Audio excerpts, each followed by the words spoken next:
혹시 오늘도 그냥 감으로 종목 찍으셨나요? 뉴스에 나온다길래, 차트가 좋아 보이길래, 그리고 또 물리셨나요? 하지만 여러분, 이 시장에서 매일 누군가는 돈을 쓸어 담고 누군가는 피눈물을 흘리면서 집으로 돌아갑니다. 어느 쪽에 설지는 매일매일 주도주를 찾느냐 못 찾느냐에 달려 있습니다. 주식은 감으로 하는 게 아닙니다. 매일매일 주도 테마를 분석하고 대장을 뽑고 정확한 타이밍에 칼같이 들어가는 사람만이 살아남을 수가 있습니다. 이걸 못하면 당연히 또 물리고 또 당하게 됩니다. 뉴스에 낚이고 테마에 끌려다니면서 계좌가 바닥을 뚫고 내려가는 거예요. 이제 그만 당하고 그만 잃기 위해서 시장에서 매일 돈이 몰리는 주도주를 찾고 그 안에서 살아남는 방법을 공부를 해봅시다. 오늘 그 방법을 알려드릴게요.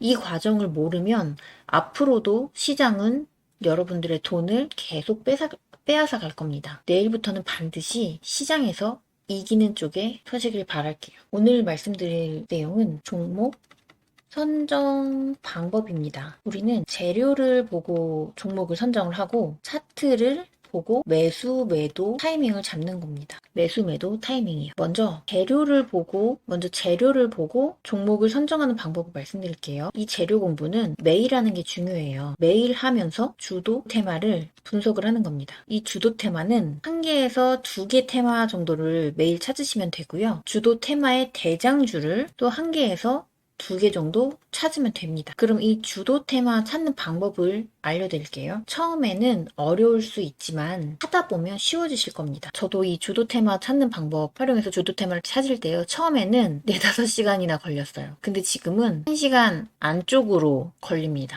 거의 모든 트레이더들은 이 주도 테마를 찾는 방법으로 매일매일 공부를 하고 있을 겁니다. 그럼 하나씩 말씀드릴게요. 먼저 종목 정리를 해야 합니다. 종목 정리를 하기 위해서 우리는 조건 검색식을 활용을 해서 종목 정리를 할 거예요. 조건 검색식을 알려드릴게요. 조건 검색식은 크게 두 가지예요. 상승률 이상 거래대금 1천억 터진 종목을 일단 추려내는 거예요. 그러면 조건 검색식으로 같이 한번 만들어 보시면 거래대금이 여기다가 0이 5개거든요. 0 5개, 1 하나, 0 5개 쓰시고 여기는 9를 9개 쓰세요. 그리고 추가. 그리고 저는 시가총액도 넣는데 시가총액을 5천 이하 넣습니다. 이거 5조거든요. 5조 이하를 검색하게 하고 그 다음에 등락률을 검색을 합니다. 주가 등락률이 나와요. 그러면은 회봉전 종가 대비 영봉전 종가 등락률이 10% 이상 추가. 그리고 하나를 더 추가할 거예요. 회봉전 종가 대비 영봉전 고가 등락률이 29% 이상 추가. 이렇게 넣을 겁니다. 그런 다음에 A, B, C는 묶어요. 그리고 D 앞에 있는 엔드는 5월로 바꿔줍니다. 이렇게 검색하면 많이 나와요. 얘네들을 공부를 하시면 됩니다. 이걸 가지고 공부를 하시면 되는 거예요. 어머, 저 지금 조건식 200개 꽉 차서 저장이 불가능한데 이걸로 저장을 하시면 됩니다. 앞에서 and B, and C 는 end로 묶고 D는 5월로 했어요. 이게 뭐냐면은 29% 이상 올라갔었던 종목에 대해서는 이렇게 5월로 한 이유가 일단 상한가를 찍었다 하면 거래 대금이 많던 적던 간에 무조건 공부를 하기 위해서 넣은 겁니다. 그리고 앞에는 10% 이상이면서 거래 대금이 1,000억 이상 터진 조건이고 무슨 말인지 아시겠죠? 29% 이상이라는 건 물론 뭐 상한가를 안 찍었을 수도 있죠. 1%까지만 올라가서 상한가를 안 찍었을 수도 있는데 그래도 확률상 상한가 정도까지 올라갔다는 말이고 상한가를 오늘 장중에 한 번이라도 찍었다면 이건 공부할 만한 가치가 있는 종목이기 때문에 거래 대금이 많던 적던 간에 무조건 공부를 하기 위해서 이런 조건을 넣는 거예요. 그래서 이 조건 이렇게 조건식 잘 만들어가지고 공부 잘 하시길 바라고요.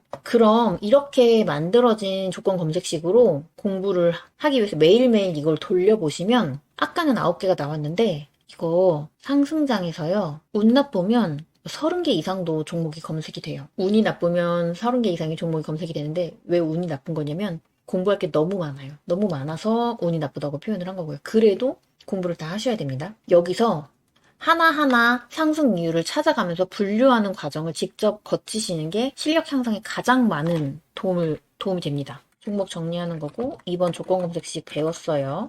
그러면은 이거 왜 이래? 직접 분류를 해야 됩니다. 이 직접 분류는 저는 노션이나 업노트에다가 정리를 하시는 게 저는 편하거든요. 그러니까 이건 자유롭게 선택해서 작성을 하시면 됩니다. 수기로 적으셔도 돼요. 공책에다가 수기로 적으셔도 되는데 조금 오래 걸릴 수는 있지만 수기로 적는 게 가장 기억에 많이 남고 가장 실력 향상에 도움이 되는 건 맞습니다. 그러니까 자유롭게 하시면 돼요. 그리고 이제 직접 분류를 할 때 여기서 상승 이유와 테마에 따라서 묶으면서 분류를 하시면 돼요. 근데 이거를 어떻게 하시냐면 키움증권 기준으로 0700 창 여기다가요 전체를 0700 창에서 전체를 놓고 증시 요약이라고 검색을 하시면 보세요. 1번, 2번, 3번, 4번, 5번, 6번, 7번, 8번, 9번, 10번까지 이렇게 떠요. 근데 우리는 1번부터 6번까지만 보시면 됩니다. 6번은 이제 하나 개별 종목들이 왜 올랐는지 종목들에 대해서 설명을 해놓은 칸이고요. 5번은 코스닥에서 이슈를 이렇게 자세하게 작성해 놓은 칸이에요. 이런 거 다 꼼꼼하게 읽어보시는 게 도움이 돼요. 그리고 4번은 코스피 종목을 설명해주는 창이고요. 3번, 저는 3번을 좋아해요. 왜냐면 테마를 여기서 다 알 수가 있어요. 제일 첫 번째에 있는 테마는 오늘 떴던 대표 테마들을 다 말해주는 거예요. 여기서 위에 있는 것들이 오늘 주도 테마일 확률이 높습니다. 자동차 관세 인하 소식. 그러니까 앞으로 자동차 관련주, 자동차 부품주가 주도 테마가 될 수가 있는 거예요. 그리고 두 번째, 알래스카 LNG 합작법인 설립 소식. 그러면 앞으로 LNG 관련주도 뭐 예전에도 좋았지만 오늘도 강하게 상승했죠? 앞으로도 단기적으로는 또 강하게 상승을 할 확률이 높은 겁니다. 이런 식으로 한두 개 정도 테마를 보면 되는 거예요. 그리고 어떤 현대인프라코어 이런 인프라 관련주, 호실적, 뭐 낙태 피임 테마 이 여러 가지가 이렇게 쭉 있었어요. 근데 이렇게만 보면 되는 게 아니라 밑으로 내리면요. 이 자동차 관련주들 테마를 자세하게 써놨어요. 이걸 읽으면서 왜 이 테마가 상승을 했는지를 알 수가 있습니다. 그리고 관련주들도 이렇게 쭈루루룩 나와요. 그러면 관련주 알기 굉장히 편하겠죠. 두 번째도 알래스카 LNG 관련 테마, 이 테마에 대해서도 설명 아주 자세하게 나와 있고요. 그 밑에 보시면 관련주들 쭈루루룩 이렇게 나와 있어요. 이것만 봐도 오늘 대표 테마 2개 알 수 있고 그 이유들 자세하게 알 수 있겠죠. 그럼 얘네들을 복사해서 붙여 놓으셔도 되고 읽으면서 직접 요약해서 이런 노션이나 업노트에다가 요약을 해서 작성을 하셔도 됩니다. 이제 큰 흐름을 찾아서 공부하는 방법 아셨죠? 이렇게 증권사 종합시황 뉴스에 다 나와 있어요. 정말 편리하겠죠? 근데 제가 노션과 업노트에 직접 작성을 하라고 말씀을 드렸어요. 이게 꾸준하게 작성을 하면서 매일매일 이런 뉴스를 읽고 어떤 종목이 어떤 뉴스에서 크게 상승을 하는지를 매일매일 보셔야 다음번에 비슷한 뉴스를 보고 이게 또 상승을 크게 하겠구나 하는 감이 잡히게 됩니다. 제가 했던 거 한번 보여드릴게요. 자, 보세요. 2022년 9월 달에도 이렇게 쭉 했고요. 2022년 10월 달은 제가 건너뛴 것 같네요. 11월 달도 쭈루루루룩 작성을 했고 12월도 쭈루루룩 작성을 했어요. 그리고 2000년 1월 작성하고 2월, 3월, 5월, 6월, 7월, 8월 이게 쭉 작성을 했어요. 24년 2월까지는 노션에다가 이렇게 작성을 했습니다.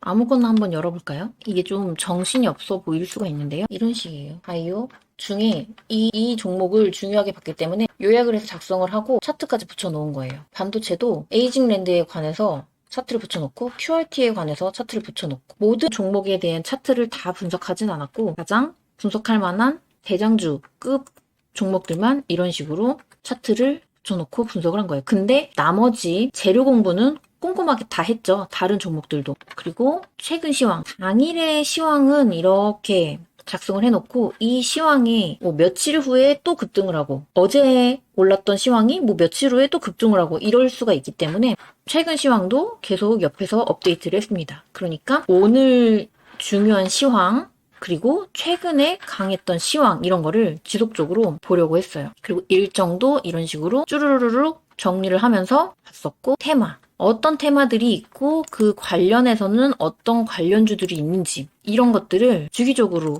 정리를 했었습니다. 이런 식으로 쭈쭈쭈쭈쭈 엄청 많죠? 엄청 많아요. 테마는 정말 많으니까요. 이렇게 다 정리를 해서 나중에 비슷한 테마가 유행을 하면 이런 데도 찾아볼 수가 있잖아요. 제가 정리를 해놨었으니까. 이런 식으로 일정 테마, 뭐 최근 시황 당일 시황 이런 거를 정리를 해놨던 건데요. 근데 여러분들보다 이런 거 다 하라고 말씀을 드리는 게 아니에요. 중요한 건 오늘의 주요 시황만 꾸준하게 정리를 하셔도 시장의 흐름을 읽으실 수 있습니다. 특히 단기 매매하시는 분들은 단기 시황은 정말 잘 읽을 수가 있어요. 그러니까 걱정 마시고 매일매일 시황 정리 이렇게 하시면 됩니다.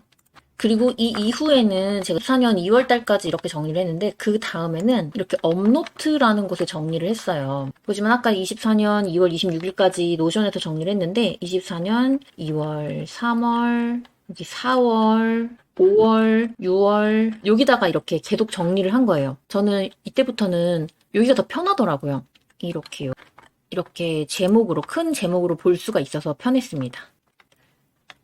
그래서 주도 테마라고 생각하는 테마에 대해서는 차트 분석도 이렇게 진행을 했고요. 그렇죠? 주도 테마가 아닌 조금 3등 테마 이런 것들은 차트 분석을 안 한 것들도 있었어요. 이런 식으로 공부만 해놓고 차트 분석은 안 한 거죠. 왜냐면은 제 매매 대상이 아니었으니까요. 이런 식으로 쌓아 나가시면 됩니다. 자, 직접 분류하라고 말씀을 드렸어요. 그러면 제가 이제 말씀드려야 될 게 당일 주도 테마 그 테마의 대장주를 어떻게 찾으면 좋을까요? 아까 당일의 주도 테마는 키움증권 0700 창에서 특징 테마 누르면은 제일 위에 2가지 정도가 주도 테마가 될 수 있다고 말씀드렸죠. 근데 이걸로 보셔도 되고 또 다른 방법은 상승한 종목의 수가 많은 테마 그리고 상승한 종목들의 거래대금의 합산이 큰 테마. 그러니까 거래대금 빵빵 터트리면서 올라간 종목이 많을수록 당일의 주도 테마다. 이건 당연한 거잖아요. 종목의 수가 많거나 종목들의 거래대금이 크거나. 근데 어떤 걸 우선순위로 둬야 될까요? 저는 상승한 종목의 수가 많은 테마를 우선순위로 둡니다. 왜냐면 요즘 같은 장에는 시장에 돈이 많아요. 그래서 얘네들도 당연히 커지는데 우리나라 시장이 항상 요즘처럼 거래대금이 많은 게 아니거든요. 그렇기 때문에 상승한 종목 수가 거래대금 그렇게 많이 터지지 않아도 한 300억, 500억 이런 식으로만 터져도 상승한 종목의 수가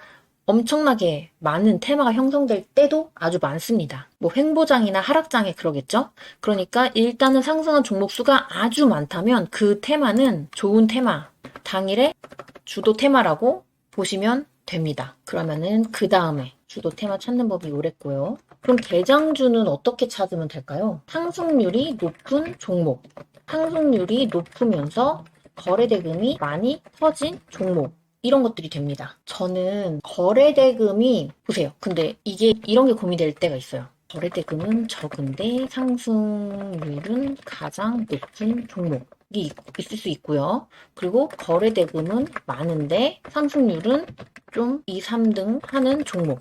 이렇게 이 2가지에 대해서 좀 고민을 하실 수가 있어요. 뭐가 대장일까를 고민을 하실 수가 있어요. 근데 저는 이게 일단 무조건 대장이라고 생각을 하고요. 얘는 부대장이라고 생각을 합니다. 왜냐면 거래대금이 많다는 거는 좀 종목 자체가 무거워서 그럴 수도 있어요. 종목 자체가 가벼운 애들이 상승률이 빵빵빵 터뜨리면서 위로 쭉쭉쭉 올라갑니다. 그런 애들이 나머지 조금 무겁기도 하면서 여러 종목들을 데리고 쭉 올라가는 거예요. 대장이. 그리고 부대장은 좀 무게감 있게 좀 거래대금도 빵빵하게 터지면서 덩달아서 올라가는 거고요. 근데 이게 너무 거래대금이 적어서 매매하기가 조금 어렵다. 너무 그 분봉으로 들어가면은 너무 정신사납게 등락폭이 너무 심하다. 그러면 이런 종목 대신에 그나마 한 2등 정도 하면서 거래대금이 많이 터져서 좀 안정감이 있는 종목을 매매를 하기도 합니다. 무슨 말인지 아시겠죠? 자, 그러면 이제 우리가 지금 종목 정리가 중요하다는 걸 말씀드렸고 조건 검색 시 세팅하는 법 알려드렸어요. 노션이나 업노트에 작성하는 방법도 알려드렸고 상승 이유를 찾는 방법도 알려드리고 이렇게 노션이나 업노트에 어떤 식으로 분류해서 작성을 하는지도 알려드렸어요. 모든 종목 재료 공부는 다 하지만 차트 공부는 어떤 것만 한다? 주도 테마에 거의 대장급 종목들만 하면 된다. 왜 그런 것만 하면 되냐? 그게 우리가 매매할 종목이니까 그런 거예요. 그래서 여기까지 알려드렸어요. 그러면 이제 제가 저는 이렇게 말을 해요. 차트에 재료를 입혀서 매매한다. 이렇게 표현을 하는데요. 그러면 우리가 차트에 재료를 입혀서 매매하는 방법을 간단하게 한번 볼게요. 이거는 제가 작성한 전자책인데 어떤 식으로 차트에 재료를 입혀서 매매를 하는지 예시를 한번 보여드릴게요. 이거는 제 전자책의 7페이지 부분을 보고 계십니다. 대화제약이라고 하는 종목이에요. 이때는 제약 테마가 따로 형성되지 않은 시기였습니다. 그러나 강한 재료, 항암제, 임상 신청, 임상 완료, 허가 신청, 허가 승인 등 이런 게 강한 재료라는 거예요. 제약 테마에서의 강한 재료, 이런 강한 재료를 갖는 제약주는 대부분 강한 상승을 보입니다. 이거는 제가 경험적으로 알고 있는 내용이기 때문에 여기다가 설명을 덧붙인 거죠. 여기서 이 대화제약의 재료는 파클리탁셀 내용액제의 중국 NDA 신청이 CDE에 의해 신청 수리됐다는 소식이었습니다. 이게 그냥 중국 식약처 같은 거예요. 중국 식약처에 의해서 중국 식약처가 파클리탁셀 내용액제를 받아들였다 이런 내용이거든요. 그러니까 거의 허가 신청 승인 이런 걸 말을 하는 거예요. 그러면 자 보세요. 그 다음에 이제 이 재료를 차트에 어떻게 입히는지를 보시면, 차트를 보시면 상한가를 고점으로 찍고 상한가에서 한두 호가 내려온 상태에서 마감이 되었습니다. 제가 아까 조건식에서도 말씀드렸죠. 상한가를 한순간이라도 찍은 적이 있다면 무조건 공부를 할 만하다. 왜냐면 상한가까지 쏘아 올릴 만한 재료를 가지고 있기 때문에 무조건 공부를 해야 되는 거예요. 거래 대금이 많던 적던 간에. 그리고 거래 대금은 440억 원이 터졌네요. 이거는 거래대금이 1000억이 터지지 않았지만 조건식에 나왔기 때문에 공부를 필수로 해둘 수밖에 없는 종목이죠. 맞죠? 그럼 어디까지 눌림을 예상해야 될까요? 제가 여기 선을 그어두었습니다. 왜 지지와 저항이 여기서 형성이 되는지는 이렇게 앞에서 찍었던 저점, 그리고 다시 찍었던 고점, 그리고 다시 찍었던 고점을 연결을 해가지고 선을 그은 거예요. 이렇게 분홍색 박스로 그림을 그렸죠. 그 다음에 차트가 어떻게 움직였는지 보세요. 조금 키워서 볼게요. 여기 상한가를 찍은 양봉 다음날 거래량, 거래대금이 아주 감소한 음봉 캔들이 딱 그 위치까지 지지를 해줬어요. 보이시죠? 정확하게 그 선까지 눌림을 준 거예요.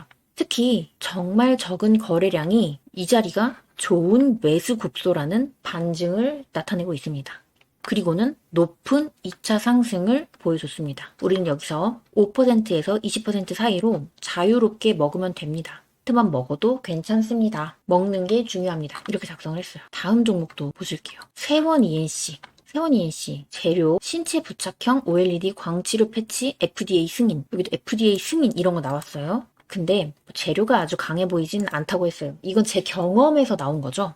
왜 그러냐면 탈모, 비만 치료, 항암 이런 식으로 정복하기 힘든 질병의 치료제가 핫하고 좋은 재료예요. 근데 뭐 그냥 OLED 광치료 패치? 이거는 뭐 돈이 있는 사람은 이런 치료를 받지만 돈이 없는 사람은 안 받고 다른 치료 받아도 얼마든지 치료가 될 수 있는 거잖아요. 이게 아주 정복하기 힘든 질병의 치료제가 아니었기 때문에 그렇게 핫하고 좋은 재료가 아니었다라고 제 경험을 여기다가 설명으로 덧붙여두는 거예요. 그렇지만 어쨌든 상한가는 찍었고 거래대금도 1,400억이나 터졌습니다. 여기서도 그 다음에 이제 이 재료를 차트에 입혀야겠죠. 앞에서 장대 양봉이 나왔던 시가, 여기 저점, 하락하기 직전의 시가, 그리고 최근에 올랐었던 이런 자리들, 여기를 쭉 연결을 했었던 거예요. 이런 식으로.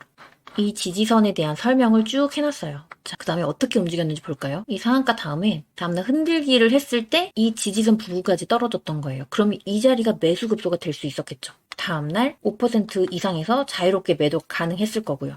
그리고 이 종목이 쭉 하락을 했을 때는 이 아래쪽에 있는 지지선 근처까지 눌렸다가 반등을 하게 됩니다. 이런 식으로 지지선이 굉장히 좋은 매수 급소가 될 수 있다는 거를 볼 수가 있는 거예요. 자, 여기 첫 번째 초록색 동그라미 부분을 보시면 이게 일봉에서 보면 지지선에 살짝 닿지 않았기 때문에 좀 매수하기 어려웠을 수도 있겠다라고 생각을 할 수가 있어요. 분봉에서 보면 어땠을지 한번 보세요. 한번 볼까요? 자, 분봉에서는 그 자리에서 이렇게 잘 횡보를 하고 있었어요. 그랬기 때문에 여기서는 일봉에선 닿지 않았지만 여기 지지선 근처에서 굉장히 오랫동안 횡보를 하네 하면서 매수를 해보기 좋았던 자리라는 거예요. 이런 식으로 재료가 좋은 종목을 찾아서 차트를 보면서 매수 매도 타점을 찾는 겁니다. 근데 가장 중요한 건 재료가 강한지 약한지 잘 모르겠다? 그럼 안 하는 게 좋습니다. 이 재료가 정말 강하다라고 판단이 될 때 차트와 재료를 이렇게 콜라보레이션 하면서 매매를 하시는 거예요. 이 다음에도 굉장히 많은 종목들의 시황과 재료를 해석하는 방법에 대해서 쭉 작성을 해놨어요. 간단하게 차트에 재료를 입혀서 매매하는 방법에 대해서도 말씀을 드렸어요. 방금 설명드린 지지 저항을 활용을 해서 매매하는 방법 말고도 제가 넘버 원이라고 생각하는 매매 방법이 있습니다. 차트 기법 같은 건데요. 이걸 설명한 영상이 있어요. 이 영상은 오늘 지금 이 영상 하단 고정 댓글에 링크를 달아둘 테니까 제가 넘버 원 매매 방법이라고 생각하는 그 차트 기법 꼭 배워가세요. 그래서 오늘 배운 재료 공부하는 방법과 이 넘버원 차트 기법 꼭 배우셔가지고 차트와 재료가 어우러진 매매 하시길 바랄게요. 그럼 안녕.